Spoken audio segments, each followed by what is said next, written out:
Ma'am आपका मेरे channel पे स्वागत है। और आप आरओ और एफएओ के लिए फाइनली सेलेक्टेड हुई हैं, तो इसके लिए सबसे पहले आपको कॉन्ग्रेचुलेसन। आपको मतलब कैसे मालूम चला कि रिजल्ट आ गई और फर्स्ट टाइम देखी तो कैसा रिएक्शन रहा? Thank you so much.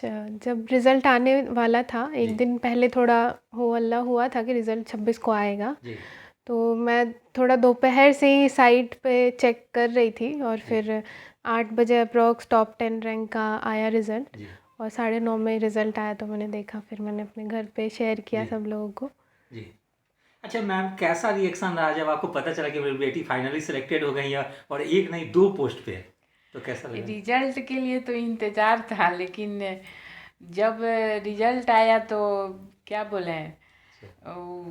वो खुशी का तो मतलब ठिकाना नहीं था। जी और हम लोग सोच भी नहीं सकते थे कि दोनों में सिलेक्शन हो जाएगा, जी लेकिन अंतरात्मा कह रहा था जी कि दोनों में होगा इसका। जी। इतना अच्छा। तो विश्वास था मेरा। हाँ, तो ये मतलब माँ बाप के लिए बहुत खुशी का पल होता है कि बेटी कहीं भी गवर्नमेंट जॉब में सेलेक्टेड हो जाए। हाँ, सही बात है, हाँ बेटी ऑफिसर बन गई, जी। इससे बड़ा बात क्या हो सकता है, अच्छा। बताइए। अच्छा मैम, अब आपसे थोड़ा सा बात करेंगे। कैसा मतलब आपका एजुकेशनल बैकग्राउंड रहा है, कुछ बताएंगे? मेरा एजुकेशन बैकग्राउंड 10th हम किए CSDAV मोतिहारी से। जी 12th किए हैं पटना से ही सेंट जोसेफ हाई स्कूल। जी और ग्रेजुएशन 2019 में पास किए थे जी college of commerce arts and science Rajendra Nagar Patna में। जी इकोनॉमिक्स ऑनर्स से हम बैचलर्स किए हैं, जी BA ऑनर्स। जी। हाँ। तो मैम आपने ग्रेजुएशन के बाद ही सिविल सर्विस और पीसीएस की तैयारी शुरू कर दी, या हम कोई भी कम्पिटिटिव एग्जाम दी थी?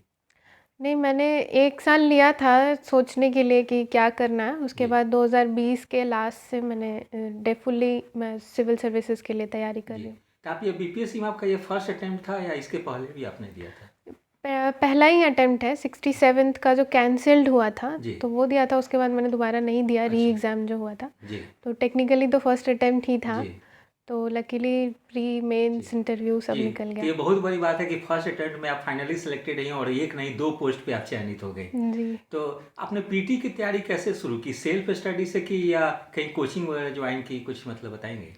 मेरा प्रिपरेशन यूपीएससी का चल रहा था। जी उस बीच में मैंने डिसाइड किया, क्योंकि मैंने डिसाइड एक हफ्ते पहले ही किया था कि बीपीएससी का प्री 69th देना है। जी फॉर्म भर दिया था, जी लेकिन तो उसी एक हफ्ते में जितना भी बिहार स्पेशल था और टेस्ट सीरीज़ जितना मुझे ज़रूरी लगा मैंने लगाया और जी बिहार स्पेशल किया था एक हफ्ते जी। के अंदर। तो टेस्ट सीरीज आपने मतलब घर पे ही बनाते या कहीं कोचिंग वगैरह ज्वाइन किए थे कुछ मतलब? मैं बीपीएससी के लिए मैंने घर पे ही लगाया था। अच्छा, घर पे ही मतलब मार्केट से टेस्ट सीरीज लाती थी या हाँ उसको घर पे ही बनाते हाँ थे? हाँ। आपका मीडियम कौन सा था यहाँ पे? मेरा इंग्लिश मीडियम अच्छा, था। इंग्लिश मीडियम था। तो पीटी के लिए आपने किस सेक्शन पे ज़्यादा फोकस किया? कौन सा बुक पढ़ी, कुछ बताएंगे कुछ?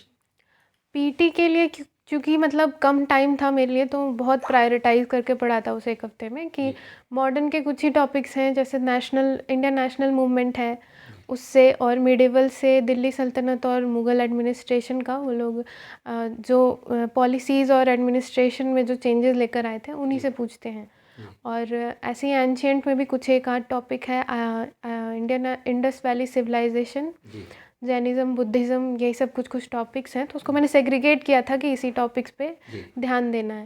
जी और वैसे ही साइंस एंड टेक का, चूँकि मेरा यूपीएससी का प्रीवियस ईयर किया हुआ था जी तो उसमें मेरा हेल्प हुआ। जी और ज्योग्राफ़ी का एनसीईआरटी ही था। जी ज्योग्राफ़ी तो यूपीएससी में भी एनसीईआरटी ही पढ़ते हैं, 11 जी 12th की जो जी एनसीईआरटी है उसी से हेल्प हुआ था। तो यही सब जी चीज़ें जो प्रायोरिटाइज़ करी जी। थी। तो मैम जैसे अभी 17 बीपीएससी की भी 13 दिसंबर को एग्जाम होने वाली है, तो हुँ। अभी लास्ट मोमेंट में स्टूडेंट लोग क्या करें? मतलब रिवीजन ही जो पढ़ें उसी को करें या कुछ नया कुछ पढ़ें मतलब? नहीं, नया तो अब टाइम तो बिल्कुल नहीं, आई थिंक 15 दिन कुछ हैं। जी तो जो पढ़ा हुआ है उसी को रिवाइज़ करके, जी जितना ज़्यादा रिवाइज़ हो सके जी उतना ज़्यादा रिवाइज़ करना है। जी और अगर टेस्ट लगाए हैं तो उस टेस्ट का रिवीजन, जी और दूसरा टेस्ट अगर नहीं लगाए हैं तो जी अभी भी मतलब जी 4-5 टेस्ट तो कम से कम दे दें। जी जी क्योंकि टेस्ट लगाने से कि हमारा टाइम मैनेजमेंट पता चलता है कि उस जी 2 घंटे में हमारा सारा क्वेश्चन कंप्लीट हो रहा है, 2 जी बार हम देख रहे हैं उस जी क्वेश्चन को या नहीं।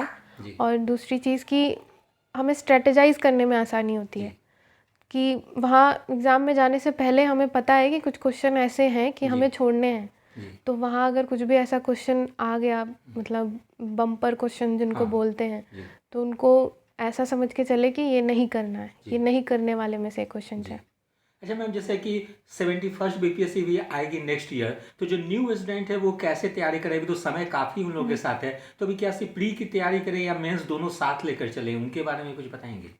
प्री और मेंस का दोनों का पहले तो एनसीईआरटी और स्टैंडर्ड बुक्स जो हैं उन दोनों को कवर करना ही पड़ेगा। जी और साथ ही साथ जैसे एक बार अगर रीड हो गया सारा जी बुक, तो आंसर राइटिंग कर शुरुआत करनी होगी। जी और फिर प्रीलिम्स के 3-4 महीना पहले, 4-5 महीने पहले जी फिर टेस्ट सीरीज़ पे स्विच करना होगा। जी अभी तो स्टार्टिंग में आंसर राइटिंग बहुत हेल्प करेगा, क्योंकि आंसर राइटिंग से हमारा दिमाग एक्चुअल में हम्म, एक्टिव होता है। जी हमें सोच के बैठ के लिखना होता है, उसके लिए बहुत दिमाग को पुश करना होता है। जी तो आंसर राइटिंग बहुत हेल्प करता है। जी। हम्म। अच्छा मैम, जैसे एक चीज़ और पूछेंगे कि एनसीईआरटी मतलब क्या ज़्यादा हेल्प करती है? अभी जैसा पैटर्न चेंज होने तक देखने को मिली है 69 से विशेषकर, मतलब स्टेटमेंट बेस्ड क्वेश्चन पूछी जा रही है, तो उसके बारे में कुछ बोलेंगे?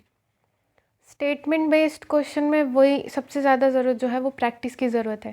जी प्रैक्टिस जितना ज़्यादा हम करेंगे, हमें उससे आइडिया लगेगा कि कैसे क्वेश्चंस जो हैं वो फ्रेम ऐसे किए जाते हैं कि जी गलत होते हैं। जी तो वो कमीशन के पहले जो 68 69 है उन्हीं को एनालिसिस करके, उन्हीं को बार बार देख के कि कमीशन कौन सा क्वेश्चन जो है वो गलत कर रहा है, जी वो देख के। और दूसरा यूपीएससी के प्रीवियस ईयर, जैसे कि लास्ट टाइम भी बहुत सारे जी क्वेश्चंस थे ऐसे जी जो यूपीएससी के प्रीवियस ईयर से थे, तो उनको भी देखना होगा। जी।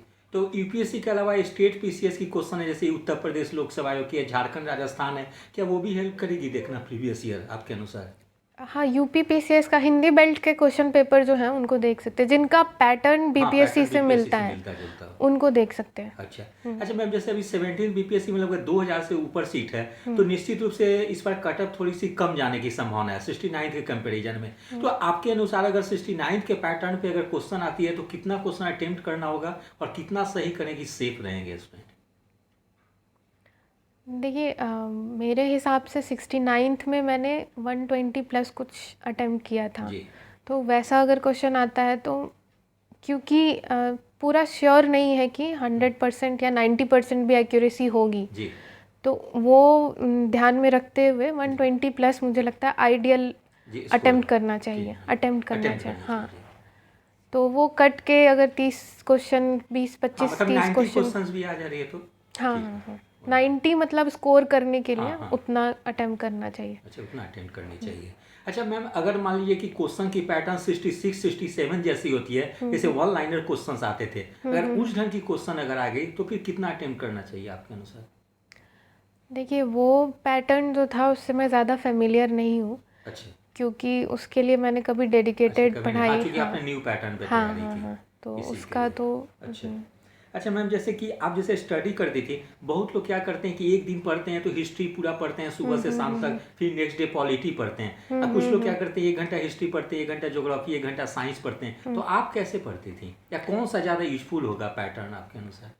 देखिए, पूरा दिन एक सब्जेक्ट में लगाना तो बिल्कुल वायबल ऑप्शन नहीं है। जी मेरे हिसाब से जो मेरा रहा है 3 सेशन दिन में, जी और 1 घंटा भी किसी सब्जेक्ट को देना पॉसिबल जी नहीं है, क्योंकि जी वो 1 घंटा आपका दिमाग उसी चीज़ में वार्म अप कह, जैसे वर्कआउट करने से जी पहले वार्म अप करते हैं, जी तो 3-3 घंटा या ढाई ढाई घंटे का 4 सेशन, या 3-3 घंटे का 3 सेशन, जी तो उसमें अलॉट कर सकते हैं कि कौन सा सब्जेक्ट, या एक में करंट जो सबसे जी मुश्किल है, जैसे करंट अफेयर थोड़ा लगता है तो उसको जी सुबह कर लें, जी फिर पॉलिटी, हिस्ट्री, अच्छा, ऐसे। मतलब आपको कहना है कि 1 से 1.5 घंटा हर सब्जेक्ट लेके चलें, तो इससे कि नहीं तीन नहीं, 1 अच्छा से 1.5 घंटा बहुत अच्छा कम टाइम है। ठीक हाँ, अच्छा 2.5 या 3 अच्छा घंटा। 2.5 3 घंटा है। अच्छा मैम, आप पर डे तैयारी पे कितना समय देती थी बीपीएससी, कुछ बताएंगे? या एक आइडियल टाइम कितना है जितना देनी चाहिए स्टूडेंट को?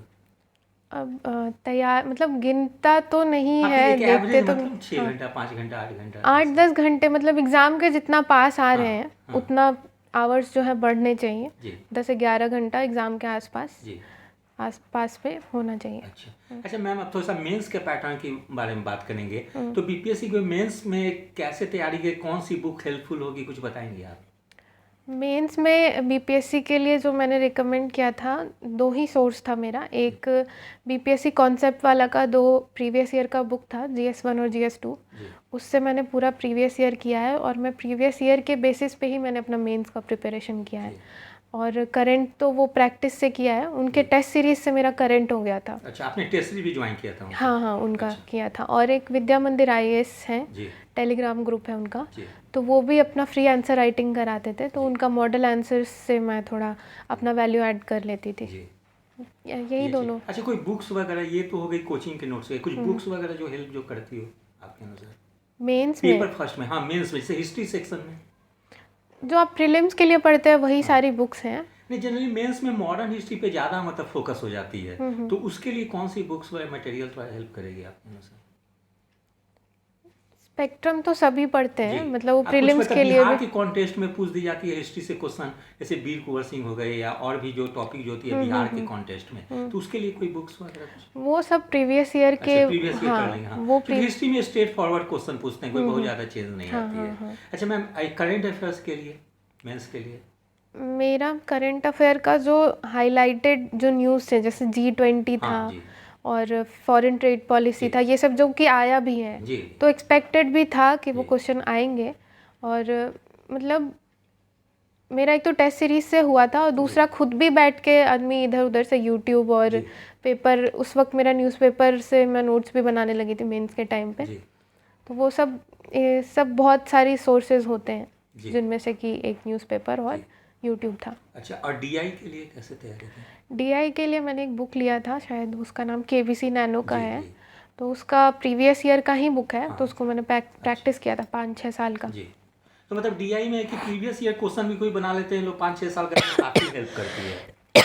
सॉरी। जी, 5-6 साल का जो क्वेश्चन जो सॉल्व कर लेते हैं प्रीवियस ईयर का, तो डीआई में वो काफ़ी हेल्प करती है। DI में जिन लोगों का मैथ्स अच्छा है जी उनको प्रीवियस ईयर करके हो जाएगा। जी अगर जिन लोगों का मैथ्स में दिक्कत होती है जी या कैलकुलेशन वगैरह में, तो उनको अच्छा खासा प्रैक्टिस लगेगा। जी। वो लोग मतलब, थोड़ा और सा समय ज़्यादा देने की हाँ, ज़रूरत है टाइम सा। थोड़ा, क्योंकि वो बहुत एक मेजर पोर्शन होता हाँ, है DI। क्योंकि 72 मार्क्स की होती है, वो काफ़ी स्कोरिंग है। जो उसमें अच्छा करते हैं उनको एकदम 72 में 72 मार्क्स आ जाती है। बिल्कुल। अच्छा, पेपर सेकंड की बात करें तो पॉलिटी सेक्शन की आपने कैसे तैयारी की? इसमें बहुत डायनेमिक क्वेश्चन आती है, मतलब टॉपिक गेस करना आसान होती है, लेकिन क्वेश्चन पूछने का पैटर्न हर बार चेंज हो जाती है। जैसे फेडरलिज्म से हमेशा क्वेश्चन आती है, इलेक्शन रिफॉर्म से, कास्ट इन बिहार पॉलिटिक्स, लेकिन क्वेश्चन पूछने के पैटर्न हमेशा चेंज होती रहती है, तो उसको कैसे मतलब स्टैंड करें? पॉलिटी का तो लक्ष्मीकांत जिन्होंने किया है जी उनको दिक्कत नहीं होनी चाहिए, बस प्रैक्टिस की, मेंस टाइम पे बस प्रैक्टिस की ज़रूरत होती जी है। और दूसरी चीज़ कि मेरा वो जो प्रीवियस ईयर का मैंने बताया, जी उनका BPSC कॉन्सेप्ट वाला हाँ का, वो बुक बहुत अच्छी थी। जी उन्होंने प्रीवियस ईयर का ऐसे एनालिसिस किया था कि एक टॉपिक से अगर पिछले कुछ सालों में जी 2-3 क्वेश्चन पूछे गए हैं, जी तो उनको एक साथ एक्यूमुलेट कर दिया था, जी तो वो एक हेल्प हुई थी। और लक्ष्मीकांत जिन्होंने पढ़ा है उनको दिक्कत नहीं, बस प्रैक्टिस की ज़रूरत है, प्रैक्टिस, क्योंकि जैसे पढ़ी। मैम, तो आपने तो सिविल सर्च का तैयारी की, आपको दिक्कत नहीं हुई, लेकिन जो न्यू स्टूडेंट होते हैं जो बीपीएससी की तैयारी करने जाते हैं, उनको समझ में नहीं आता कि कैसे लिखें, तो वो कैसे डेवलप हो, जो स्टार्टिंग जो शुरू करते हैं उनको समझ में नहीं आता है, तो वो लोग किस चीज़ पे फोकस करें कि जिससे उनके राइटिंग स्किल डेवलप हो? उसके लिए विजन IAS का जो साइट है, उन्होंने प्रोवाइड करा रखा है टॉपर्स का जी आंसर शीट, तो उनको देख के, अगर देख के फ़ायदा नहीं हो रहा है तो उसको बैठ के लिख लेने के जी लिए, उससे लिखने से ये होगा कि जी पता चलता है कि हमें बहुत सारी चीज़ें हमारी पढ़ी हुई हैं, जी जस्ट हमें आंसर में कैसे फॉर्मुलेट करना है उसको, एक ढांचा कैसे देना है उस डेटा को जो हमारे पास है, जी। वो टॉपर्स के आंसर शीट से पता चल अच्छा, जाएगा। उससे कंसेप्ट क्लियर हो जाती है कि इस क्वेश्चन में ये चीज़ लिखनी है। अच्छा मैम, जैसे कि यहाँ पे शॉर्ट क्वेश्चंस भी पूछी जाती है, लॉन्ग क्वेश्चन भी पूछी जाती है, अब नंबर ऑफ क्वेश्चन की संभावना काफ़ी ज़्यादा बढ़ गई है, तो क्वेश्चन छूटने की संभावना रहती है, तो कैसे करें कि क्वेश्चन छूटे ना एग्जाम में? देखिए, जिन्होंने प्रैक्टिस की है और जिनका रिवीजन अच्छे से है, जी क्वेश्चन तब छूटता है जब आपको पॉज करना पड़ता है याद सोचनी करने के। पड़ती है, हाँ, जी, हाँ सोचने में टाइम जाता हाँ है। जी वरना अगर रिवीजन ठीक है जल्दी हाँ से, और कुछ भी अगर तुरंत से, मतलब कुछ कुछ क्वेश्चन ऐसे होते हैं जिनमें डायरेक्ट नहीं याद आता है, जी वो थोड़ा इधर उधर से, तो आप उसी को किसी भी मतलब ऐसा भी नहीं है बिल्कुल हाँ आउट ऑफ नेटवर्क, जी लेकिन उससे रिलेटेड, क्योंकि ज़रूरी नहीं है कि सेम डाटा जो आप पढ़ के गए हैं जी वो ही याद आ जाए, जी जी। लेकिन मोस्ट ऑफ दी चीज़ें हाँ। जो याद आ रही हैं मतलब उसी को बीपीएससी के यूज़ एग्जाम करके। में कि टॉपिक गेस करना आसान हो जाती है, लेकिन क्वेश्चन हर बार मतलब पैटर्न बहुत घुमा के पूछ दी जाती है, ये चीज़ थोड़ी सी प्रॉब्लम आती है। तो उसको कैसे स्टूडेंट मतलब टैकल करें ये चीज़? तो कुछ ही टॉपिक्स है, उसको इन एंड आउट जितना डेप्थ जी। जितना एंगल जा सकता है। जैसे जी। प्रीवियस ईयर में हिस्ट्री के टॉपिक्स थे, गवर्नमेंट ऑफ इंडिया के 2 ही एक्ट्स पूछते जी। थे वो लोग, जी। लेकिन इस बार उन्होंने एक कुछ दूसरा एक्ट हाँ, पूछा कुछ था। पूछा जी। हाँ, 1862 या 1891 का। जी। तो उससे जब हमने पहले देखा कि उन्होंने गवर्नमेंट ऑफ इंडिया एक्ट पूछा है, तो उससे एक आइडिया लग गया कि वो पूछेंगे वो एक्ट। हाँ। तो उससे रिलेटेड हाँ, सभी सब चीज़ें चीज़ें आसपास की जो जी। भी रिलेटेड चीज़ें हैं जी। सब यहाँ अच्छा देख मैम, रहे जैसे शॉर्ट क्वेश्चन को कितने पेज में या वर्ड में लिखनी चाहिए, लॉन्ग क्वेश्चन को कितने पेज में या वर्ड में लिखनी चाहिए, कुछ बताएंगे? शॉर्ट क्वेश्चन का तो 2 ही पेज होता है, हाँ जी। तो वो तो पूरा भरना ही अच्छा, है। ठीक। और लॉन्ग क्वेश्चन का आई थिंक 3-4 पेजेस जो हैं वो काफ़ी हैं। जी। अगर 5 भी जा रहा है तो जी। ठीक है, लेकिन उससे ज़्यादा मुझे नहीं लगता। अगर उससे ज़्यादा लिख रहे हैं जी। तो टाइम मैनेज करने हाँ, में टाइम दिक्कत। मैनेज भी करें, हर क्वेश्चन छूटनी नहीं चाहिए, एक हाँ बैलेंस बना के चलना हाँ है। हाँ बिल्कुल। अच्छा। अच्छा मैम, जैसे एक क्वेश्चन फिर आपने एस्से की तैयारी कैसे की थी, कुछ बताएंगे? उसमें मुहावरा भी पूछ दी जाती है और वो लोकोक्ति मुहावरा, तो कैसे उसकी तैयारी आपने की? एसे की तैयारी मैंने यूपीएससी के टॉपर्स के हिस्से ही से जी। किया था। जी। उनके जितने भी एनेक्डोट्स थे, और मतलब स्टार्ट मैंने ऐसे किया कि उन्हीं के एसेस को मैंने लिखना चालू किया। जी। फिर मुझे आइडिया लगा कि ये फ्रेम कैसे करते हैं, जी। क्योंकि सब जगह ये है कि ऐसे को स्ट्रक्चर देना है हाँ। और उसमें स्टार्ट एनेक्डोट या जी। कोट से करना है, लेकिन जब तक हम उसको डीपली उनके पेपर्स को डीपली एनालिसिस नहीं करते हैं जी। तब तक नहीं रियलाइज़ होता है। जी। तो उसको बैठ के एक बार एक ऐसे भी अगर आप लिख रहे हैं तो काफ़ी है। जी। और फिर वही उनके पेपर से मैंने एनेक्डोट्स और जो भी वो लोग लिखते थे हाँ। एग्जाम्पल्स, उनको मैंने उनका अलग से नोट्स खुद के पास रख लिया कि ज़रूरत पड़े तो उसको यूज़ कर लूँगी। मतलब कि सिविल सर्विस के जो टॉपर्स के जो एस्से के जो नोट्स हैं वो काफ़ी हेल्पफुल है हाँ, मेथोडिक बहुत इसमें। हेल्पफुल है। अच्छा। तो मैम, जैसे कोटेशंस वगैरह लिखनी चाहिए एस्से में, या फ्लो चार्ट वगैरह डायग्राम बनानी चाहिए एस्से में? कोट्स तो लिखने चाहिए, जी। फ्लो चार्ट डायग्राम अच्छा, नहीं वो सब बनाना बनाने चाहिए। की नहीं जरूरत नहीं है। नहीं नहीं। अब अच्छा। इवन बुलेट पॉइंट्स या हाँ। नंबरिंग भी नहीं करना है, अच्छा, ठीक। पैराग्राफ ही होना चाहिए। अच्छा। अच्छा मैम, जैसे कि एक क्वेश्चन और है कि इसमें लोकोक्ति मुहावरा में पूछ दी जाती है, जनरली भोजपुरी, मगही या और भी कोई जो यहाँ की लोकल लैंग्वेज है, तो उसकी तैयारी आपने कैसे की? उसकी तैयारी सच तो सेम ही होती है, सेम ही जी। चीज़ लिखना होता है, बस आपको वो हाँ, समझना, उसका वो तो मीनिंग नहीं समझ पाते हैं, हाँ लिख तो हाँ। लेंगे लेकिन जब तक मीनिंग ना समझ में आए, तो उसकी आपने कैसे की वो तैयारी? मतलब मैं हिंदी बेल्ट की हूँ तो हाँ। मुझे कुछ ज़्यादा अच्छा, कोई दिक्कत दिक्कत नहीं हो, समझ हाँ जाती हाँ थी वो। समझ जाती हूँ। अच्छा। मैं अब लास्ट पूछेंगे, इंटरव्यू की तैयारी आपने कैसे की थी? तो कुछ बताएंगे, इंटरव्यू के लिए कहीं मॉक दिया था या सेल्फ ही किया, कुछ बताएंगे? हाँ, मैंने इंटरव्यू के लिए मॉक 7-8 जगह दिया है जी। अप्रॉक्स। तो लास्ट में फिर मैंने छोड़ दिया कि इससे ज़्यादा, क्योंकि इंटरव्यू में जहाँ तक रियलाइज़ हुआ कि खुद पे काम करना जी। ज़्यादा ज़रूरी है रेदर देन मॉक देना। मॉक भी ज़रूरी है, जी। लेकिन खुद पे काम करना ज़्यादा ज़रूरी है, क्योंकि जैसे खुद उस पे काम करना मतलब किस चीज़ के बारे में इंफॉर्मेशन रखें कि जिससे इंटरव्यू बोर्ड में जवाब दे सके, कुछ बताएंगे? मतलब कुछ चीज़ें हैं, जैसे आप बैठ रहे हैं और आप घबरा नहीं रहे हैं, जी। किसी भी क्वेश्चन से आप पैनिक नहीं हो रहे हैं। अगर कोई क्वेश्चन नहीं आ रहा है तो उसको किस तरीके से, जैसे एक मिरर टेक्निक मुझे रिकमेंड किया गया सभी जगह पे। तो मिरर टेक्निक में कि आप आई कांटेक्ट करके बात कर रहे हैं या इधर उधर करके या ऊपर नीचे देख रहे हैं, जी। तो एक आई कांटेक्ट बैलेंस वे में जी। देखना, और हाथ पैर मतलब स्टेबल रखना, ऐसा जी। नहीं कि पैर हिला रहे हैं, जी। ऐसा कुछ।